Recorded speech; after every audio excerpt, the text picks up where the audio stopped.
Mesdames et messieurs, bonsoir et merci d'être au rendez-vous de cette session d'information sur Canal 3 Bénin. Au sommaire de ce journal, aucune anomalie, aucune ambiguïté sur la gestion faite par le gouvernement du fonds Covid-19. Le ministre des Finances et son collègue en charge de la santé sont montés au créneau ce mercredi par voie de presse pour éclairer la lanterne des populations et corriger l'infox. Ils sont revenus sur les écarts qui ont pu être notés dans les premières pages du rapport provisoire, mais justifiés et confirmés par la Cour des comptes saisie d'une requête du gouvernement pour auditer la gestion de ce fonds. Les détails dans un instant. Et pendant ce temps, deux autres ministres étaient à la direction de l'Office du baccalauréat pour s'enquérir du niveau des préparatifs de l'examen. Tout est fin prêt pour accueillir lundi prochain les 117 416 candidats, parmi lesquels on peut dénombrer 32 044 filles. Ils iront tous à l'assaut de leur tout premier diplôme universitaire, le baccalauréat. C'est à travers une séance de travail qui a permis aux autorités de constater avec satisfaction que la DOB a pris toutes les mesures pour la tenue sans faille du baccalauréat session de juin 2022. Et comme vous le savez, depuis le 25 mai dernier, le décret sur la régulation du bruit au Bénin a été actualisé par le gouvernement. Les nouvelles dispositions suscitent diverses réactions chez les gérants d'activités génératrices de revenus. Une équipe de notre rédaction a fait le tour de la ville pour recueillir les impressions des populations directement concernées. Dans l'ensemble, elles sont bien consentantes de la nécessité d'une régulation, mais elles implorent un allègement de la mesure. Nous en parlerons dans ce journal. Voilà pour le titre, mesdames et messieurs. À nouveau, bonsoir.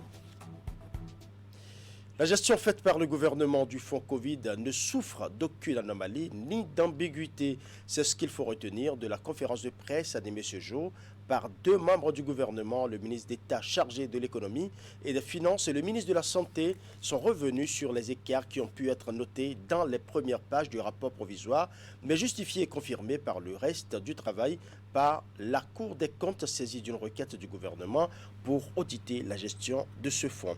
Ceci dans le souci de transparence. Voici le compte rendu de la conférence de presse animée à cet effet.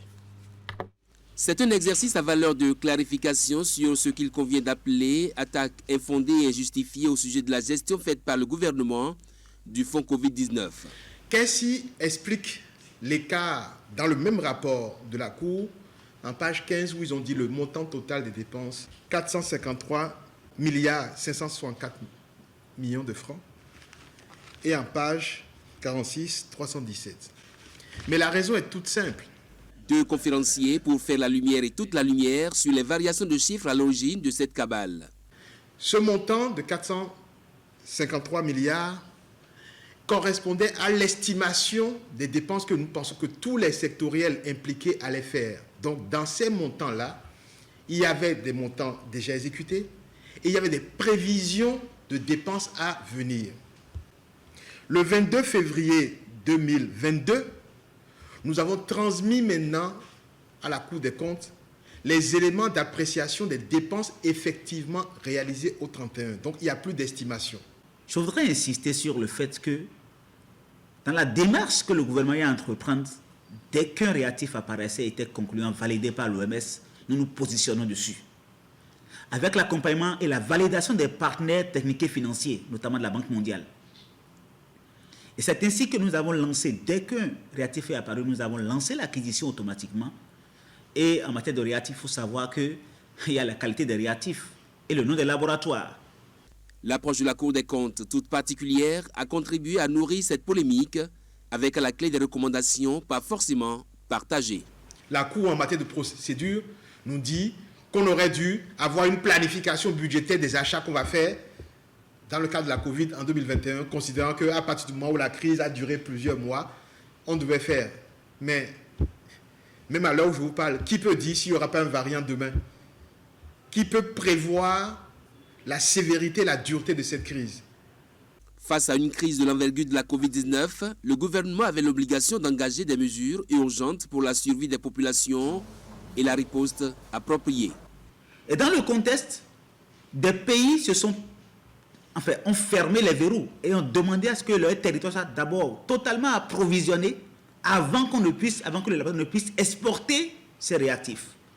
C'est cela qui justifie que certains laboratoires ont dû livrer malgré eux, au-delà des délais.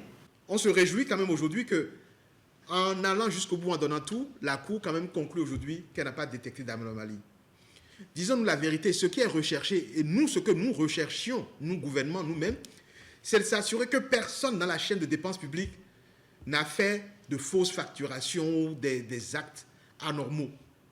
Cette démarche du gouvernement engagée dans une logique de transparence justifie la rencontre avec les hommes des médias ce mercredi, jour du Conseil des ministres.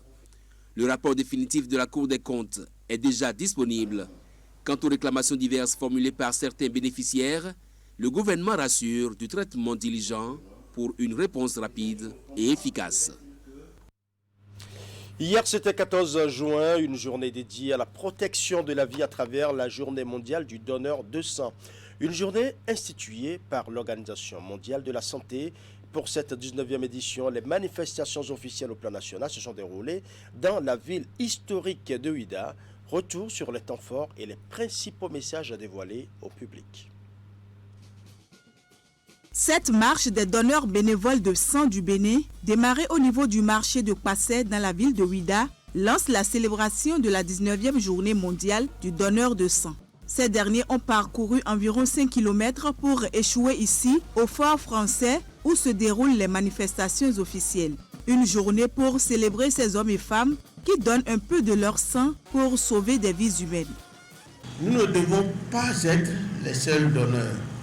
Nous devons faire en sorte qu'il y ait 1, 2, 3, 4 donneurs par famille. Et si nous prenons la voie de là où on va donner le sang, du service de transfusion sanguine, nous devons être accompagnés de quelqu'un, des amis, pour aller donner le sang. Sachez que vous constituez une perle rare, une richesse mondiale. Cette 19e édition est axée sur le thème « Donner son sang, un acte de solidarité ». Rejoignez le mouvement et sauvez des vies. Il est donc impérieux que tous, autant que nous sommes, et chacun en ce qui le concerne, puisse faire preuve de solidarité en donnant son sang et en invitant toute la communauté à rejoindre le mouvement pour que plus jamais un patient ne perde la vie à cause de la pénurie de sang dans nos hôpitaux. Le don d'une seule unité de sang peut sauver la vie de 1 à 3 patients. Chaque seconde, il peut y avoir un patient qui attend une transfusion sanguine pour survivre. Si le besoin de sang provenant de donneurs est universel, malheureusement l'accès au sang ne l'est pas pour toutes celles et ceux qui en ont besoin. Malgré les efforts consentis par l'Agence nationale pour la transfusion sanguine, beaucoup reste à faire. Raison pour laquelle la disponibilité et l'accessibilité des produits sanguins dans toutes les localités, même les plus enclavées du Bénin, et pour tous les citoyens, reste une préoccupation majeure pour le gouvernement. Dans notre pays, l'engagement aux dons volontaires et bénévoles de sang n'est pas encore entièrement ancré dans nos habitudes. Or, c'est la seule garantie pour assurer un approvisionnement régulier et une disponibilité permanente en produits sanguins de qualité et sécurisés. Vous contribuez, chers donneurs, par vos dons réguliers, à rendre disponible ce liquide précieux pour soigner efficacement les malades qui en ont besoin et sauver chaque année au Bénin plusieurs dizaines de milliers de vies. Les autorités et partenaires à divers niveaux en appellent donc à la mobilisation générale et à l'engagement communautaire de tous les acteurs autour du don de sang. Selon eux, c'est de cette manière que le Bénin pourra atteindre l'autosuffisance en produits sanguins de qualité. La célébration de la 19e journée mondiale du donneur de sang a été également l'occasion pour distinguer les meilleurs donneurs bénévoles de sang. Au nombre de 13, ils ont été faits chevaliers de l'ordre du mérite du sang. Une autre commémoration qui s'annonce pour demain 16 juin, le Bénin, à l'instar des autres pays du continent, va célébrer la Journée internationale de l'enfant africain. En prélude à cette 32e édition, la ministre des Affaires sociales et de la microfinance, Véronique Togne-Fodé, s'est adressée au peuple béninois. Nous allons suivre un extrait de son message. Béninoises, Béninois, chers compatriotes, demain 16 juin 2022, le Bénin, notre pays, célébrera, à l'instar de la communauté internationale, la 32e journée de l'enfant africain. Le thème de cette 32e édition est « Élimination des pratiques néfastes affectant les enfants, progrès sur les politiques et pratiques depuis 2013 ». Le Comité africain d'experts sur les droits et le bien-être de l'enfant a choisi ce thème pour la commémoration de la JEA en 2022 afin de faire le point sur ce qui a été fait en matière d'adoption, de politique et de pratiques pour éliminer efficacement les pratiques néfastes affectant les enfants en Afrique. C'est donc l'occasion pour les gouvernements et les autres secteurs, les autres acteurs, de marquer un arrêt stratégique sans pour autant arrêter les actions afin d'analyser les avancées pour de meilleures projections dans le futur. Il est mis en place la ligne d'assistance aux enfants, le 138, pour la dénonciation des abus et maltraitances à l'encontre des enfants. C'est également le lieu de rappeler à la population béninoise notre appel lancé pour une déclaration systématique à l'état civil des enfants abandonnés et dont les géniteurs sont introuvables. Béninoises, Béninois, chers compatriotes, les pratiques néfastes privent les enfants, en particulier les filles, de leur enfance, de leur possibilité de déterminer leur avenir et menacent le bien-être des individus, des familles et des sociétés. À l'occasion de la célébration de cette 32e édition dans notre pays, les manifestations officielles se dérouleront en différé le 23 juin 2022 dans la commune d'Ifanyi. Je voudrais enfin, à l'occasion de cette célébration, inviter chaque acteur de protection de l'enfant à communiquer avec les populations sur la nécessité d'abandonner ces pratiques au regard des conséquences néfastes sur nos enfants.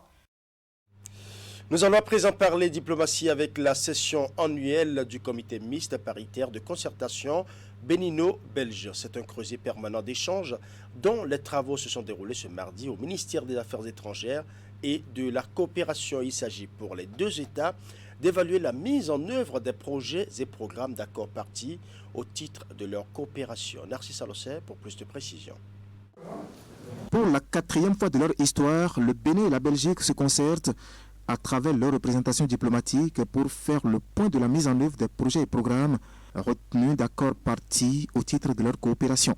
Un travail qui traditionnellement se fait au sein du comité mixte paritaire mis sur pied par les deux pays. Le CMPC, on le sait, offre un cadre d'échange et de réflexion stratégique sur l'état de notre coopération, au cours duquel il est coutume de mener un dialogue cordial, teinté à la fois de sincérité, de franchise et de flexibilité. L'autre particularité de cette 4e session, c'est la participation en présentiel d'une délégation venue de Bruxelles. Une délégation qui est porteuse d'une série de préoccupations. Le nouveau programme de coopération s'orientera en premier lieu vers les groupes de la population les plus vulnérables et pauvres. Depuis peu, le nord du Bénin n'est plus préservé de la violence des extrémistes actifs sur la scène sous-régionale et en particulier aux abords de la frontière avec le Burkina Faso et le Niger. Des pertes de vies humaines ont été enregistrées dans cette région. La problématique sahélienne semble donc faire tache d'huile sur le territoire béninois. La hausse des prix des denrées alimentaires persiste et inquiète. Comment le gouvernement béninois fait-il face à cette problématique? Des préoccupations qui seront abordées au cours de cette session. Il sera aussi question d'échanger sur les perspectives de la coopération entre ces deux États partenaires. En l'absence du ministre des Affaires étrangères et de la coopération empêchée, c'est le secrétaire général du ministère qui a présidé les travaux. C'est pour moi une occasion particulièrement propice de rappeler que notre coopération avec la Belgique fait partie des modèles de coopération que le Bénin entretient avec ses partenaires européens. Et je voudrais, à cet effet, saisir la présente occasion pour exprimer toute la gratitude du gouvernement du président Patrice Talon quant à l'appui substantiel du Royaume de Belgique dans la mise en œuvre des différentes réformes en cours dans notre pays. Un appui qui se traduit par l'octroi au Bénin d'une enveloppe de 60 millions d'euros sur la période 2019-2023, celle du programme en cours. Le dit programme prend fin en novembre 2023 pour laisser place à un nouveau. Le comité mixte paritaire de concertation bénino-belge, lui, est composé de cadres venus des ministères sectoriels tels l'agriculture, la santé, les infrastructures et la sécurité, domaines dans lesquels le Royaume de la Belgique intervient au Bénin. 77 416 candidats, dont 32 044 filles, iront très bientôt à l'assaut de leur premier diplôme universitaire. Les épreuves écrites du baccalauréat session de juin 2022 démarrent le 20 juin prochain dans les 133 centres de composition répartis sur l'ensemble du territoire national. Une séance de travail s'est déroulée ce mercredi à la direction de l'Office du baccalauréat. Le point de la séance de travail dans ce compte rendu signé à Somokani, à Sionbois. C'est à un exercice devenu routinier mais indispensable que se livrent ici les autorités en charge de l'enseignement. Une séance de travail pour ensemble évaluer le niveau des préparatifs du baccalauréat, session de juin 2022. Occasion pour le directeur de l'Office du baccalauréat de présenter le tableau. Les compositions écrites du baccalauréat, session de juin 2022, démarrent à partir de lundi 20 juin 2022. Elles auront lieu dans 133 centres de composition dans lesquels sont répartis les 77 416 candidats contre 82 958 en 2021, soit un taux de régression de 6,66%. Malgré cette diminution constante du nombre de candidats, les effectifs des séries de l'enseignement technique ne font que croître. Une réelle satisfaction pour les réformes amorcées dans le secteur. En E, mathématiques et techniques, en 2020, il y avait 33 candidats et 34 candidats. En 2021, 25 et cette année, nous avons 23 candidats. Il y a une certaine baisse. Ce qui n'est pas le cas, par exemple, de construction mécanique, F1. 174 candidats en 2020, 181 candidats en 2021 et 192 candidats cette année. En électronique, c'est-à-dire F2, nous avons aussi une montée, c'est-à-dire un accroissement des candidats qui va jusqu'à 113 candidats cette année. En électronique, nous avons 1738 candidats, alors que l'année dernière, c'était 1409 candidats. En F4, série civile, génie civil, nous avons 1711 candidats, alors que l'année dernière, c'était à 1499. Toujours selon le directeur de l'Office du baccalauréat, le matériel lourd est déployé sur le terrain par l'armée. Les chefs centres reçoivent déjà leurs dernières instructions. Les candidats et les surveillants sont déjà en possession de leur convocation et le matériel sensible est en cours d'acheminement. Le dernier réglage, c'est le matériel sensible. Et quand on parle de matériel sensible, c'est les cantines. Et personnellement, je suis vraiment rassuré. Je voudrais donc vous dire félicitations. Félicitations à toute votre équipe, Monsieur le Doc. Je voudrais m'inscrire dans la même dynamique que Monsieur le ministre des Enseignements secondaires pour constater avec beaucoup d'admiration l'engouement vers les séries techniques et en même temps la nécessité de voir les séries qui sont en tendance baissière afin que nous comprenions ce qui pourrait justifier cette évolution. Le gouvernement met tous les moyens afin que nous puissions encourager nos jeunes vers des matières, les séries qui leur faciliteront une meilleure insertion professionnelle. Il faut préciser que sur les 77 416 candidats de cette année, il y a 32 044 filles, soit plus de 41%. Du côté du Palais des Congrès de Cotonou, c'est le 7e atelier régional des centres d'excellence pour l'enseignement supérieur d'Afrique Impact qui s'est ouvert ce mardi. Ce sont des assises qui permettent aux pays participants de faire le point de la mise en œuvre du projet CEA Impact et d'échanger les expériences. L'atelier est organisé par l'Association des universités africaines. Le point de la cérémonie d'ouverture des travaux avec Idrissou Boukari.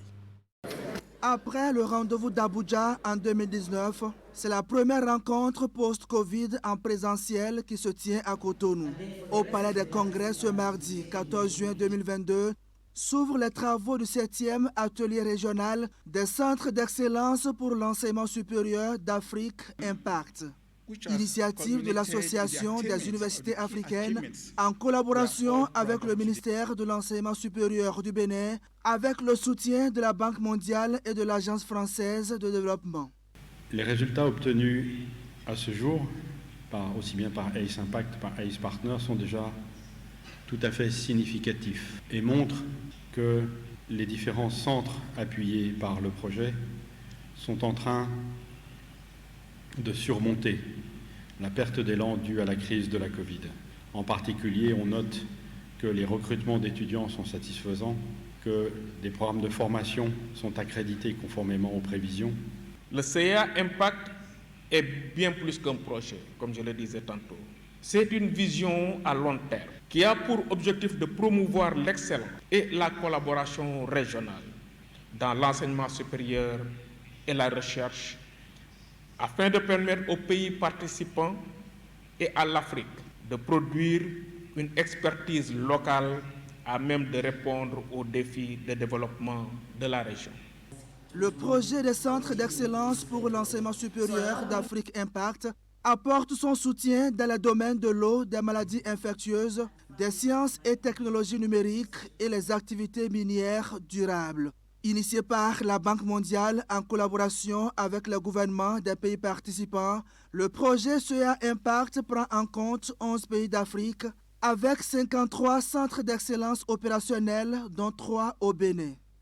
Au Bénin, nous avons lancé un ensemble de réformes parce qu'il est important d'agir et au plus rapidement dans le secteur éducatif. Et c'est pour cela que ces réformes ont impacté l'ensemble des compartiments, l'ensemble des composantes, depuis les apprenants jusqu'aux acteurs, jusqu'aux formateurs, en passant par l'environnement, en passant par toutes les ressources nécessaires pour engager de façon responsable et totale ces réformes. Démarré en juillet 2019, le projet des centres d'excellence pour l'enseignement supérieur d'Afrique Impact, qui est à sa deuxième phase, a une durée de 5 ans. Constitué des sessions plénières et tables rondes avec des experts, les travaux de ce 7e atelier régional prennent fin vendredi prochain. Dans un tout autre registre de l'actualité nationale, nous allons faire place à l'atelier de présentation et de partage de la stratégie de mise en œuvre de PROCER, entendez, projet de sédentarisation des troupeaux de ruminants au Bénin. Lancé il y a quelques mois, le projet vise à réduire les conflits entre agriculteurs et éleveurs.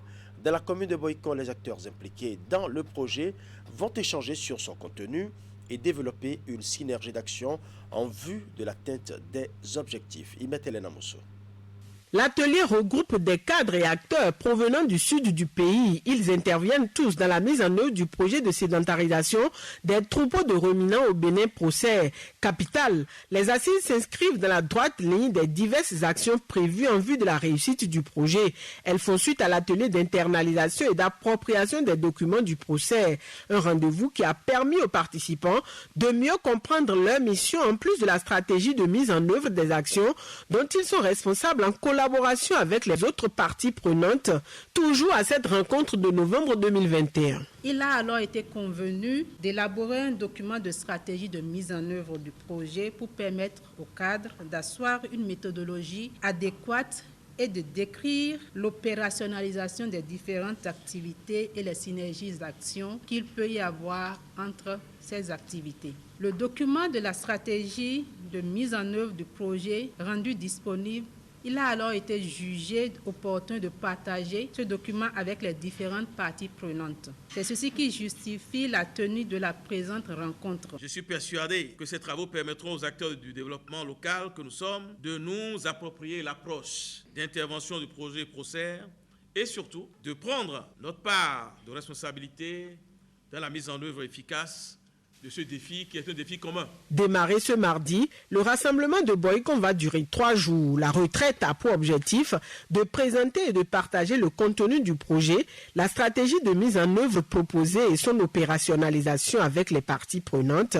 La démarche va permettre aux différents acteurs de jouer convenablement leur partition, toute chose qui permettra d'instaurer une synergie d'action. Nous aurons de façon spécifique à partager la stratégie de mise en œuvre du projet, identifier les éventuelles contraintes, discuter des propositions faites ensemble en vue de la pérennisation des actions à travers les outils de suivi-évaluation et enfin présenter les grandes lignes, plan de travail annuel budgétisé 2022. Le projet de sédentarisation des troupeaux de ruminants au Bénin vient à point nommé pour contribuer à créer un cadre sécurisé, apaisé et propice à la pratique de l'élevage, tout en assumant la mutation vers les normes requises en la matière. Financé par le gouvernement du Bénin et la BOAD, la Banque ouest-africaine de développement, le procès s'inscrit dans la dynamique de limitation des mouvements des animaux afin de réduire les conflits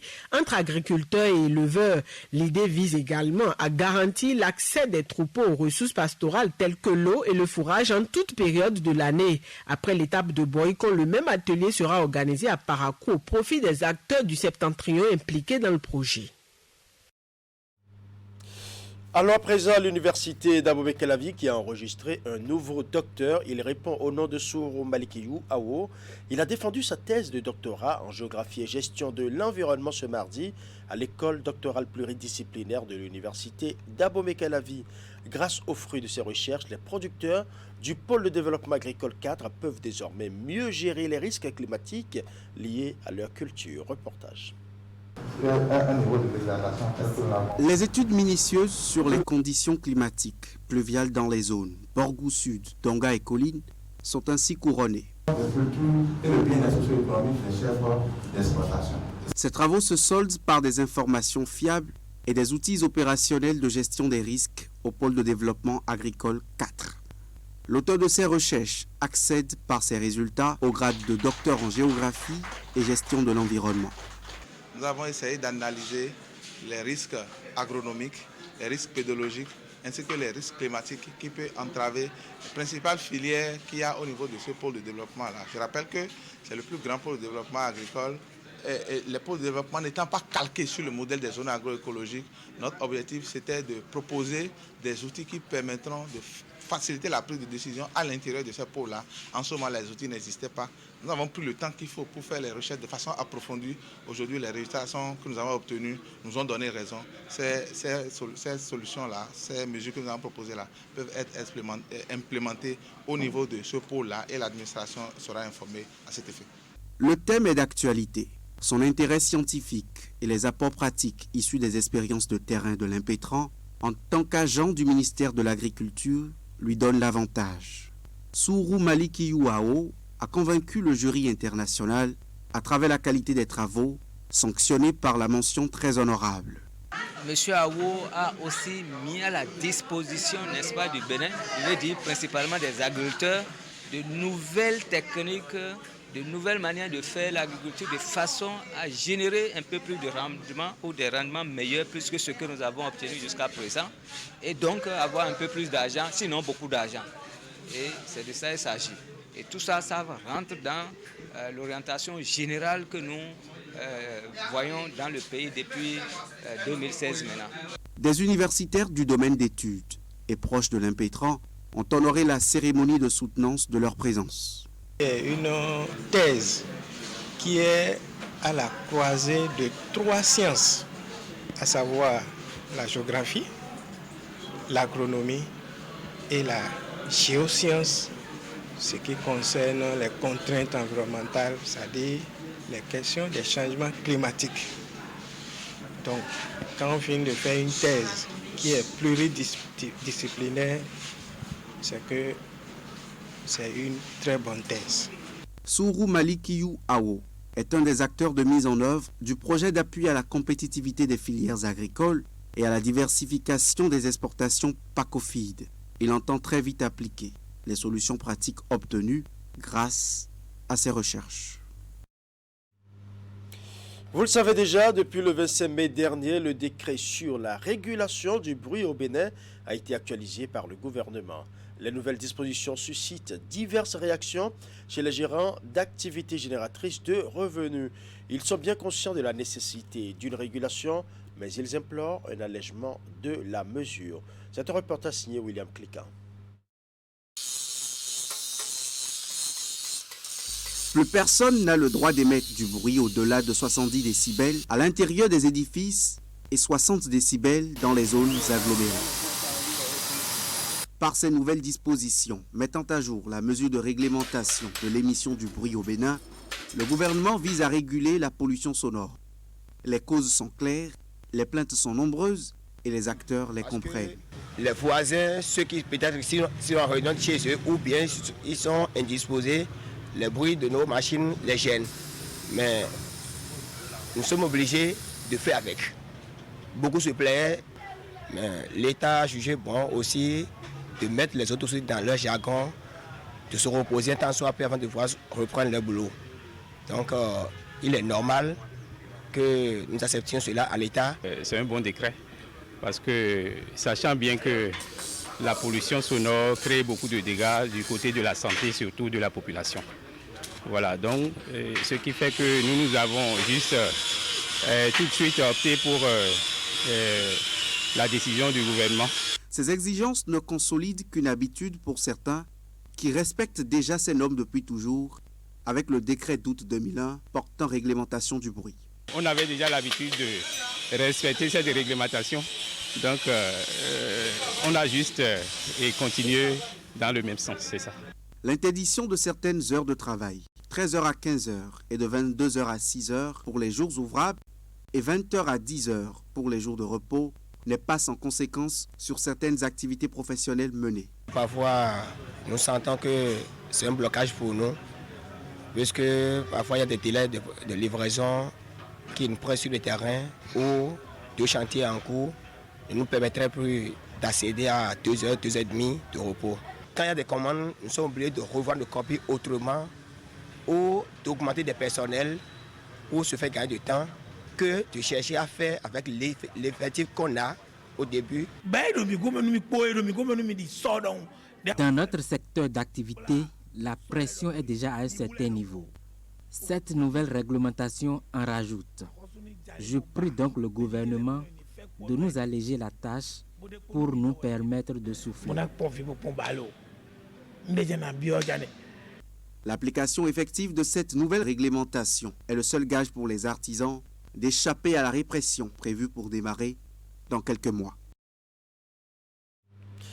Nous allons à présent parler de la croisade déclenchée contre la délinquance juvénile et celle des femmes. C'est une conférence internationale dont l'objectif est de sortir les femmes et les jeunes gens des situations de dépendance telles que l'alcoolisme, la drogue et la prostitution. C'est une initiative de l'organisation non gouvernementale Ministère international des femmes de grâce pour l'évangélisation et la restauration de la dignité, en collaboration bien évidemment avec Global Teen Challenge. Reportage. Devant le corps du Christ, composé majoritairement des femmes responsables des églises évangéliques d'Afrique et d'ailleurs, Naomi Azaria Houi se mue en messager du salut pour les âmes en perdition. C'est à la faveur d'une conférence internationale qui vise à sortir les femmes et jeunes gens des situations de dépendance telles que l'alcool, la drogue, la prostitution, bref, la délinquance. Le thème « Femme, lève-toi et brille ». Qu'est-ce que nous avons constaté? Nous avons vu que les femmes sont toujours à la traîne, peut-être à cause des pesanteurs sociales. Mais le Seigneur Jésus-Christ, à travers ce verset, nous envoie en mission, nous demande de nous lever et de briller. Parce que quand lui, il était venu, il est venu pour les âmes perdues. Et ces âmes perdues, Parmi ces hommes perdus, il y avait des drogués, il y avait des prostituées comme la femme samaritaine, il y avait la femme Rahab, la prostituée Rahab, il y avait des toxicomanes. Et le Seigneur Jésus-Christ est venu pour les pécheurs et non pour les justes. La croisade menée ici avec l'appui de l'ONG humanitaire chrétienne évangélique Global Teen Challenge est donc destinée aux âmes en détresse. Une révolution comportementale en milieu féminin et juvénile à laquelle l'ancien chef d'État béninois apporte sa caution. Il n'est point besoin de rappeler que le Bénin, mon pays, n'est pas épargné du fléau de la prostitution, de la consommation, de drogue et de l'alcool. Alors, prendre de l'alcool, la drogue, opter pour la prostitution, non. Dites non, plus jamais cela. Plus jamais cela. Ce slogan sera au cœur des travaux de cette conférence internationale qui dure 4 jours. Les participantes, elles, semblent déjà prêtes pour l'exercice et avec des témoignages à l'appui. C'est un témoignage par rapport à une fille de 8 ans que son père a entraînée dans la drogue, qui a détruit pratiquement sa vie. Mais quand on les a amenés vers nous, nous avons travaillé avec les enfants et la maman se porte bien, l'enfant aussi se porte bien, la petite fille aussi se porte bien. À l'aide du Saint-Esprit, nous pouvons le faire.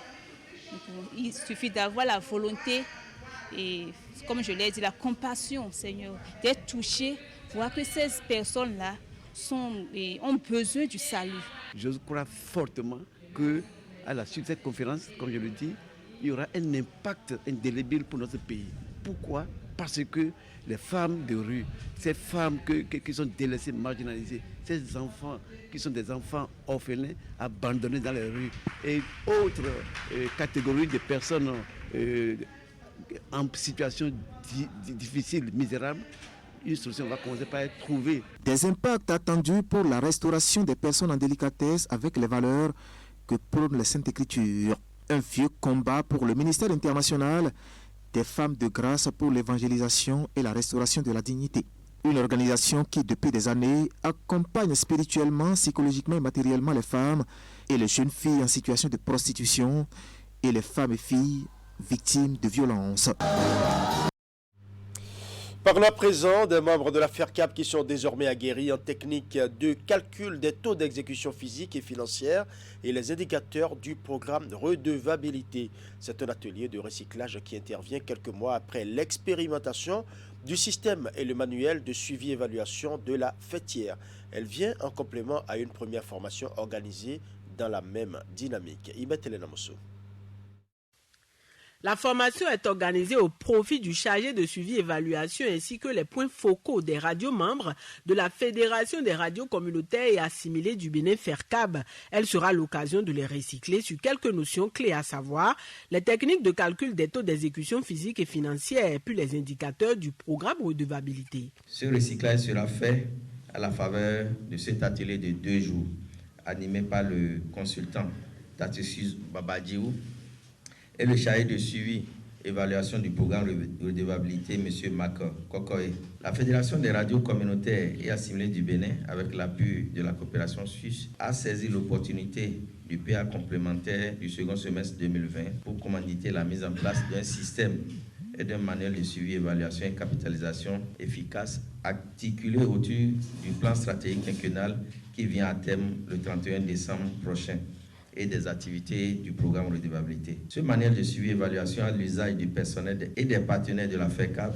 inclut une description des indicateurs et de leur mode de calcul fixant les rôles des partenaires et les modalités de fonctionnement du système de suivi-évaluation. Un plan de suivi-évaluation adapté aux réalités de terrain pour la mise en œuvre efficace et performante du programme et des canevas simplifiés pour les rapports périodiques aux différents niveaux de la chaîne des acteurs pour les besoins de suivi-évaluation, une relation entre le suivi technique, le suivi financier et les décaissements du projet.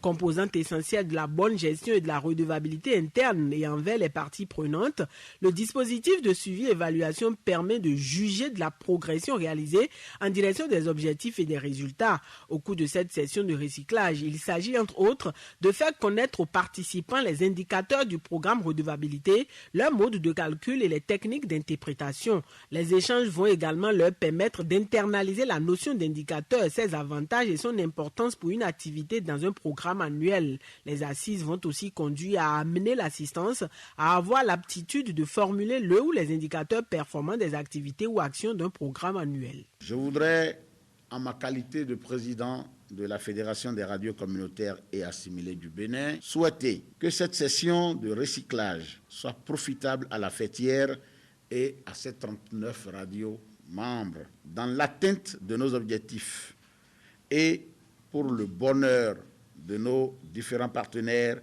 afin de continuer à mériter leur confiance. L'atelier de recyclage va durer 2 jours. Il a pu être organisé grâce à l'appui financier de la coopération suisse dans le cadre du programme redevabilité. Pour ces assises, la FERCAB a aussi bénéficié de l'accompagnement technique de GFA Consulting Group. Voilà, ce sera tout pour ce journal. Merci pour votre aimable attention. Bonne soirée à chacun et à tous.